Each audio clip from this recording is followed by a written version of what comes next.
प्यारे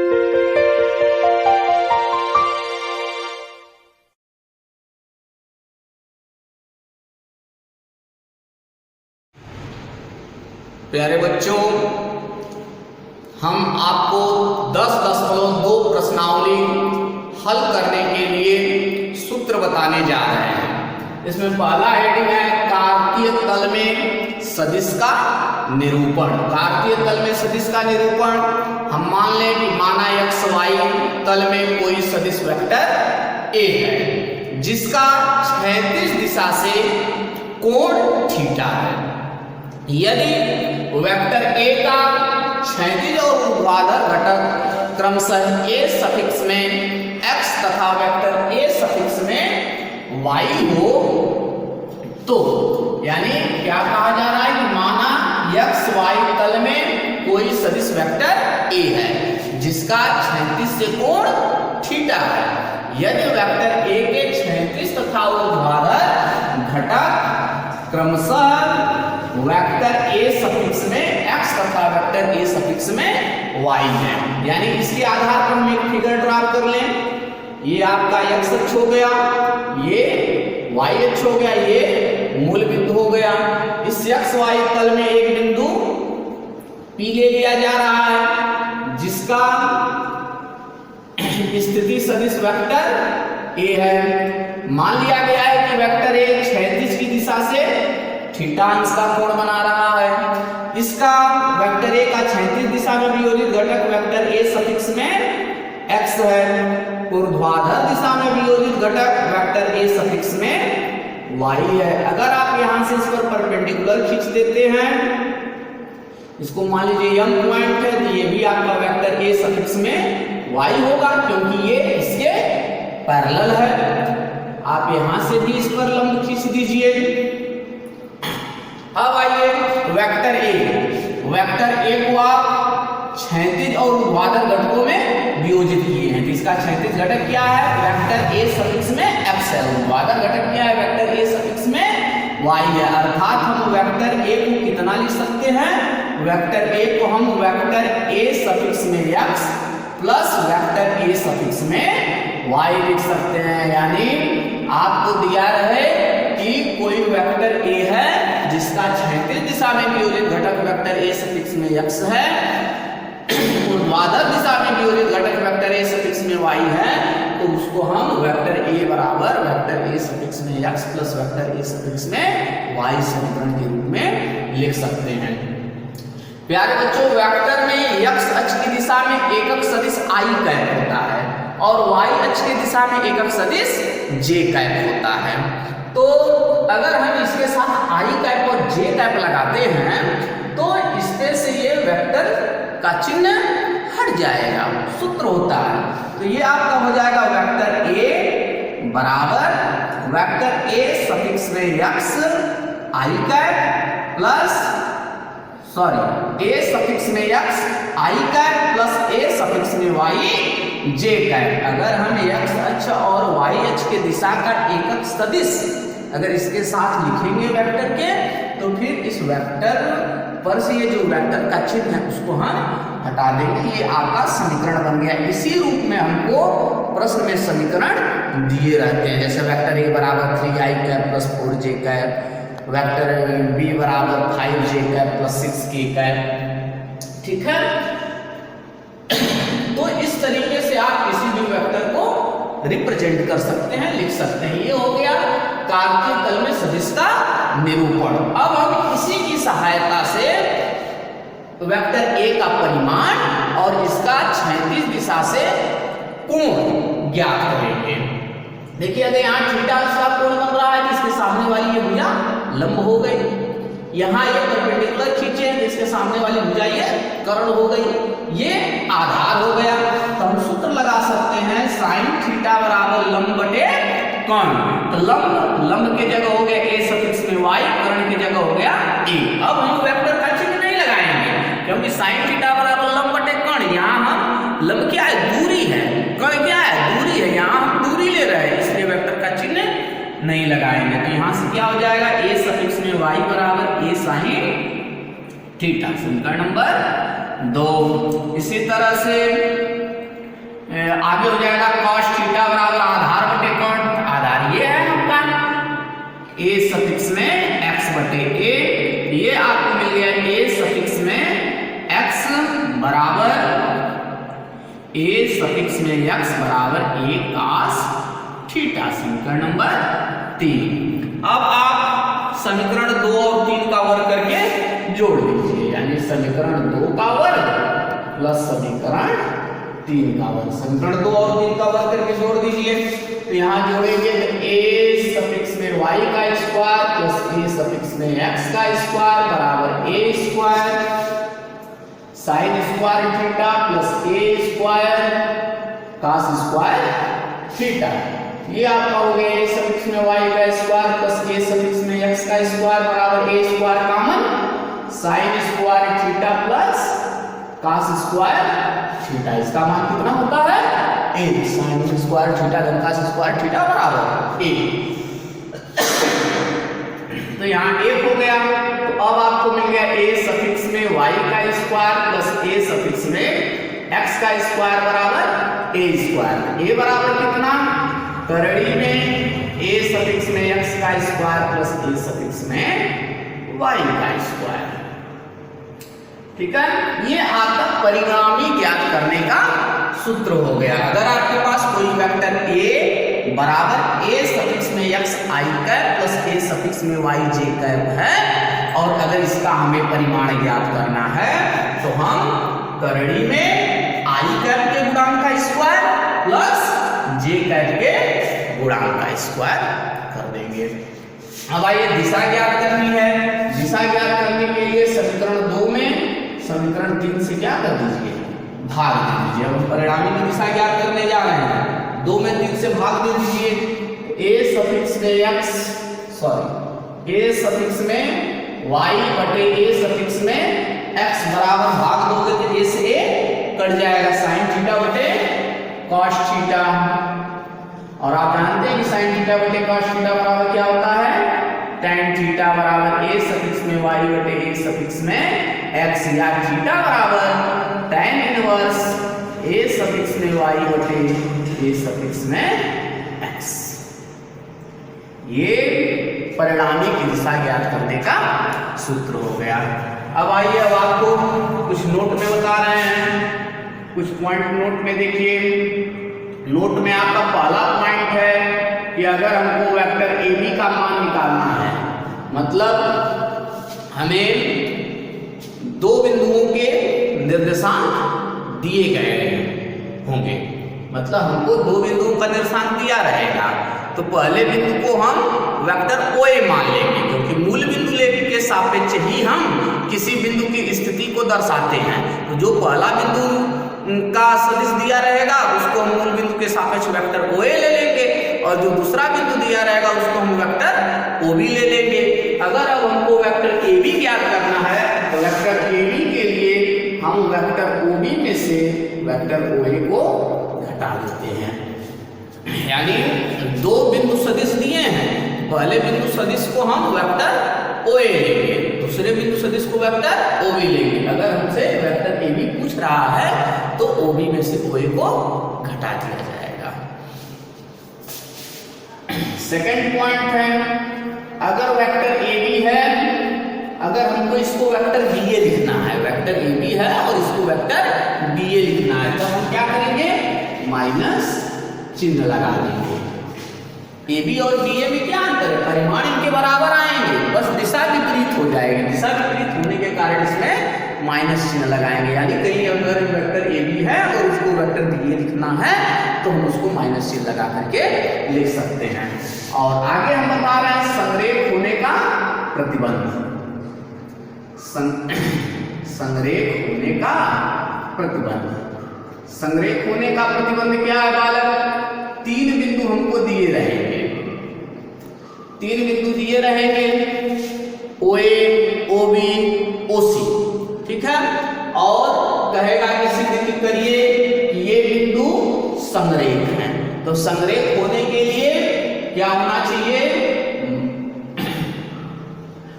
mod of vector AB plus mod of vector BC बराबर तीनों आपस में बराबर होना चाहिए। यानी हमको संरेख सिद्ध करने के लिए जब देगा, संरेख हम कैसे सिद्ध करेंगे? हमको 3 बिंदु दिया रहेगा, 3 बिंदु दिया रहेगा तो पहले बिंदु को हम वेक्टर OA मान लेंगे, दूसरे बिंदु को वेक्टर OB ले लेंगे, तीसरे बिंदु को हम वेक्टर OC ले लेंगे। इसके बाद हम वेक्टर AB ज्ञात करेंगे। वेक्टर AB बराबर vector OB minus vector OA घटा कर कैसे पता कर लेंगे। फिर वेक्टर BC ज्ञात करेंगे। वेक्टर BC हम कैसे ज्ञात करेंगे? वेक्टर OC में से वेक्टर OB घटा देंगे। फिर हम वेक्टर CA ज्ञात करेंगे। CA कैसे मिलेगा? वेक्टर OA में से वेक्टर OC घटा देंगे। इस तरीके से जब हम इनको ज्ञात कर लेंगे फिर इनका हम परिमाण निकालेंगे। परिमाण निकाल करके जोड़ देंगे। अगर इनका योग यानी वेक्टर AB और वेक्टर BC के परिमाण का योग वेक्टर CA के बराबर आएगा तो वह दिए गए तीनों बिंदु सदिश संरेख होंगे। ठीक है, आइए एक छोटा सा एग्जाम्पल लें। अगर आपको वेक्टर A बराबर दिया है 3i cap plus 4j cap, vector A बराबर क्या दिया है? 3i cap plus 4j cap. अगर आपको इसका परिमाण निकालना है, मॉडुलस माने परिमाण, अगर इसका परिमाण निकालना है तो क्या सूत्र आया था? यहाँ जैसे ये समीकरण था वेक्टर A बराबर A सफिक्स में xi cap plus A suffix में yj कैप, तो इसके परिमाण का सूत्र है करड़ी में A सफिक्स में x का स्क्वायर प्लस A सफिक्स में y का स्क्वायर। A सफिक्स में x क्या है? i कैप का गुणांक है। A सफिक्स में y क्या है? j कैप का गुणांक है। तो उसी तरह से यहाँ पर इसका आपको परिमाण निकालना है। i कैप का गुणांक कितना है? 3 है। 3 का स्क्वायर प्लस 4 का स्क्वायर, 3 त्रिके 9, 4 चौको 16, 16 9 25, 25 का वर्गमूल 5 इकाई, यानी उसका परिमाण कितना है? 5 इकाई। अगर हमें दिशा निकालनी है तो tan थीटा बराबर क्या है? A सफिक्स में y बटे A सफिक्स में x। A सफिक्स में y क्या है? j कैप का गुणांक है, बटे A सफिक्स में x क्या है? i कैप का गुणांक है, यानी यहाँ पर j कैप का मान कितना? 4 बटे 3। थीटा बराबर कितना? tan इनवर्स 4 बटे 3। ये आपका आंसर हो गया। ठीक है, इसी तरह से आपको यहाँ नोट में बताया गया AB है तो उसको OB माइनस OA लिखेंगे। अगर AB है अगर उसको BA लिखना है तो माइनस चिन्ह लगा करके लिखेंगे। संरेख होने का प्रतिबंध क्या बताया गया?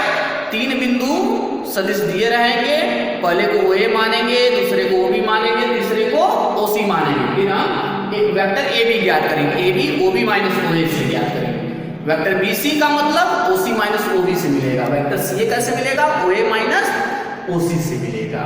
इनको ज्ञात करके इसके बाद AB और BC का परिमाण ज्ञात करके जोड़ेंगे, वह CA के अगर बराबर आ जाएगा तो वह एक दूसरे के संरेख होंगे। धन्यवाद। प्यारे बच्चों, अगला सूत्र देखिए।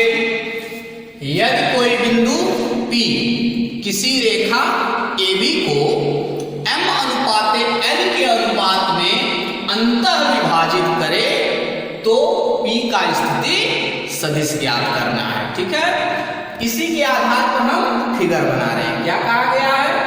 कोई बिंदु P किसी रेखा AB को m अनुपात n के अनुपात में अंतः विभाजित करता है, तब बिंदु P का स्थिति सदिश ज्ञात कीजिए। इसके लिए हम एक रेखा AB लिए, इस पर एक बिंदु P है जो इस रेखा AB को m अनुपात n के अनुपात में विभाजित कर रहा है। हम मान लें कि एक मूल बिंदु O है, क्योंकि हमें किसी भी बिंदु का स्थिति सदिश दर्शाने के लिए मूल बिंदु लेना होता है। तो हम मान लें मूल बिंदु O के सापेक्ष A का स्थिति सदिश वेक्टर A है और बिंदु B का स्थिति सदिश वेक्टर B है, और इस बिंदु P का स्थिति सदिश वेक्टर हमको क्या करना है? ज्ञात करना है। इसका सूत्र होता है वेक्टर OP बराबर, इसका सूत्र आता है वेक्टर OP बराबर m vector B, m vector B plus n vector A बटे एम प्लस एन। क्या सूत्र मिलता है?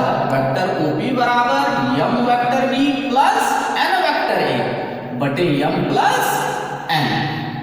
ठीक है, ये अंतःविभाजित अगर करें तो बिंदु P का स्थिति सदिश हो जाएगा M vector B plus N vector A बटे यम प्लस एन। ध्यान दीजिए यम, तो इसके साथ ये वेक्टर भी है, यानी इसके सामने ये एन, तो ये वेक्टर ए लिया जा रहा है उसके साथ। ठीक है, अगर यही वाह्य विभाजित करें,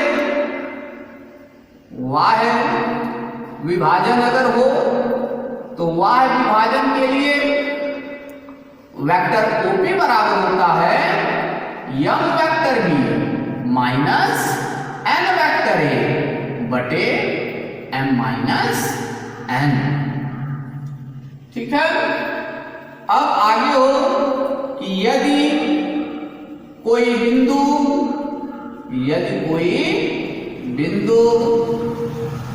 किसी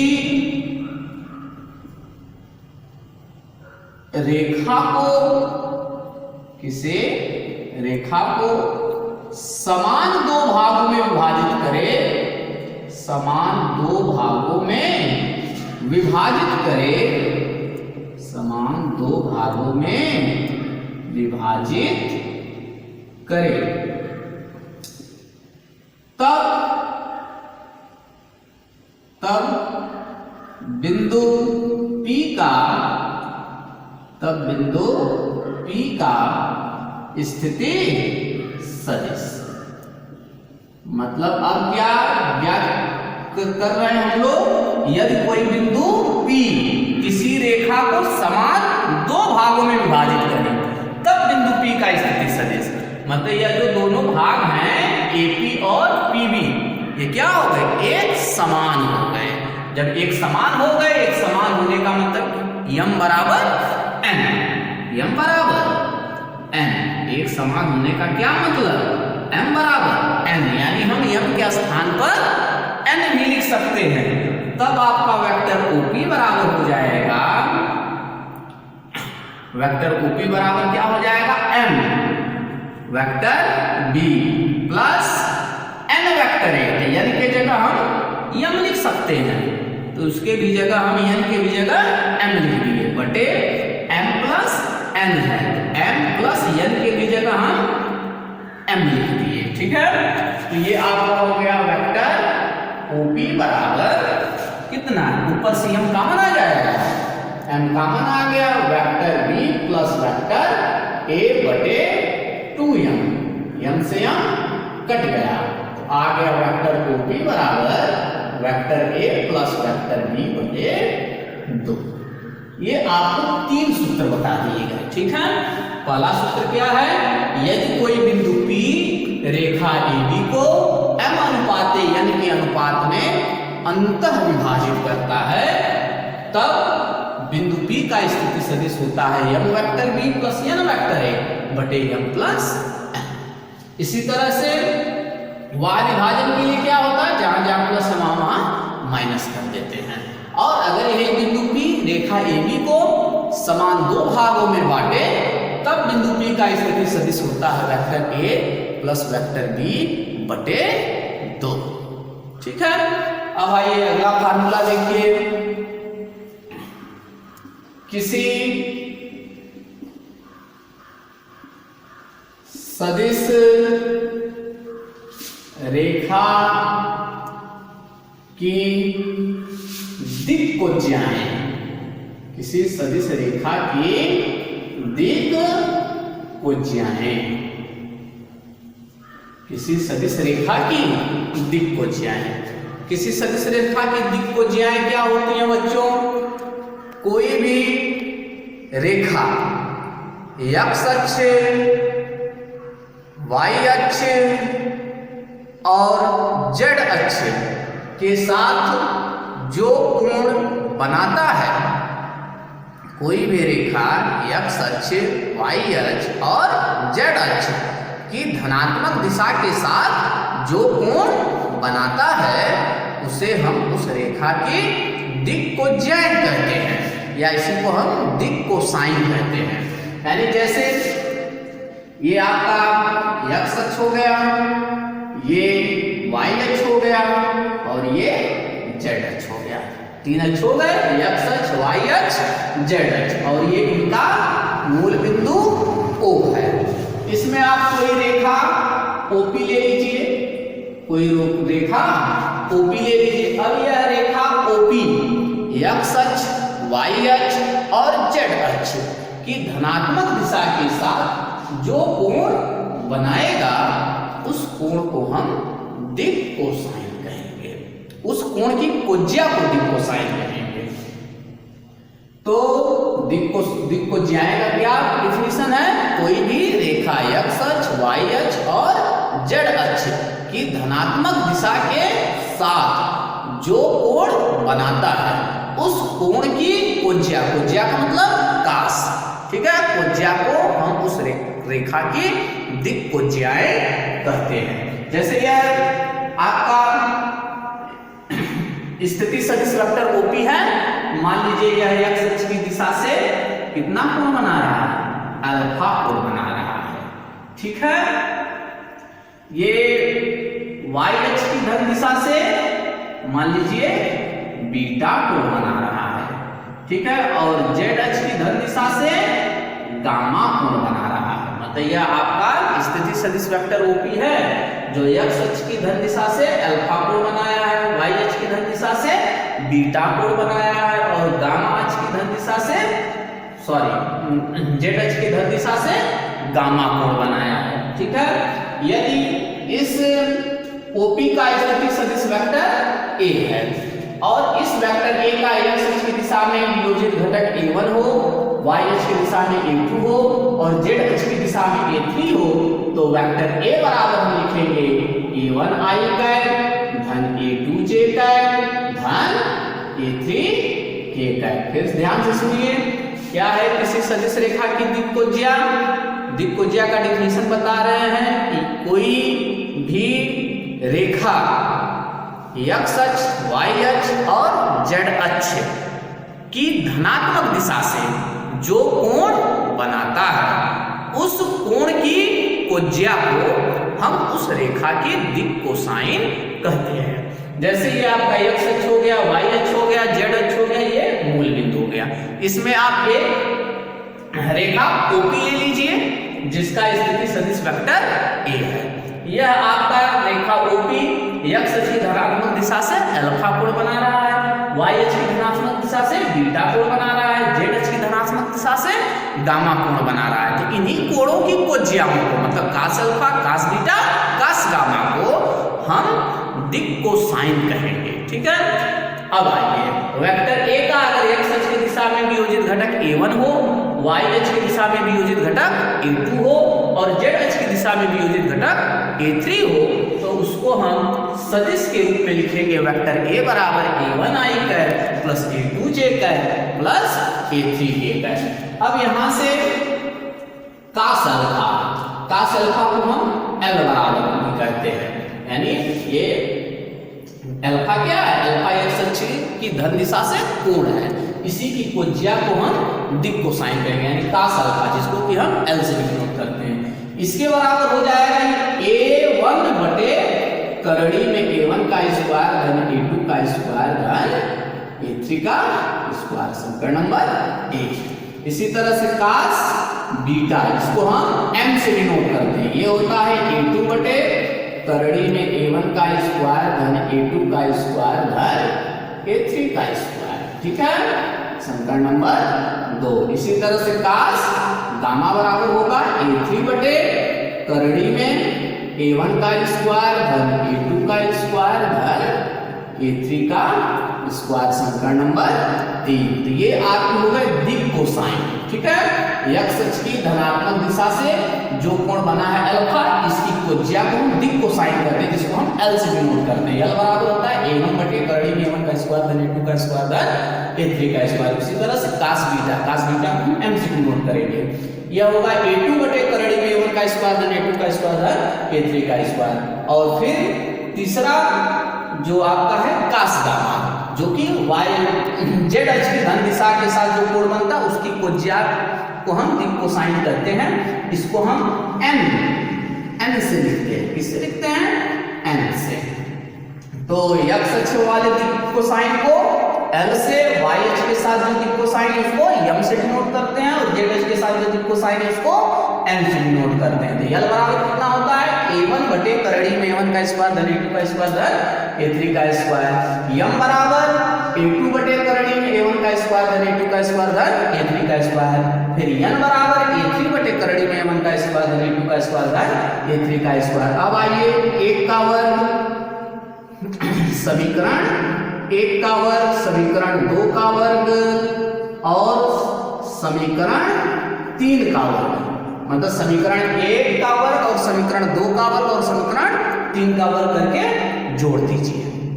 समीकरण 1 का वर्ग प्लस समीकरण 2 का वर्ग प्लस समीकरण 3 का वर्ग, यानी समीकरण 1 का वर्ग, समीकरण 2 का वर्ग और समीकरण 3 का वर्ग करके जोड़ने पर जब जोड़ेंगे तो cos square alpha plus cos square beta plus cos square gamma बराबर L square plus M square plus N square बराबर 1 आ जाएगा। 1 कैसे आएगा?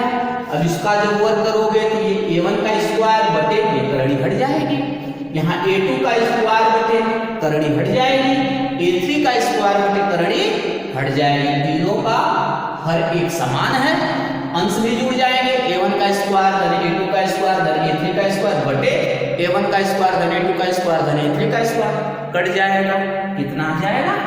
1 आ जाएगा। ठीक है।